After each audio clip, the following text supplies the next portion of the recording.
So to create a PayPal account, you want to go to paypal.com. The link will be in the resource section of this lecture. Now once you're there, it's very straightforward. You're going to select sign up. Then you can choose to go with a personal or business account. I'm just going to select personal account and select get started. At the top of the screen, you want to ensure your country's flag is shown. If not, click the drop down and select it from the list. So here you're just going to provide your email address and select next.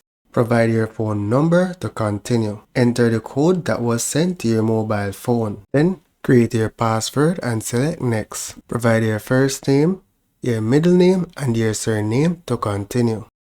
Here you're going to provide your ID information, right? So select an ID type and provide your date of birth, provide the identification number, and then select next. Here provide your address and then agree and continue. So here we're going to select not sure, skip to add payment method.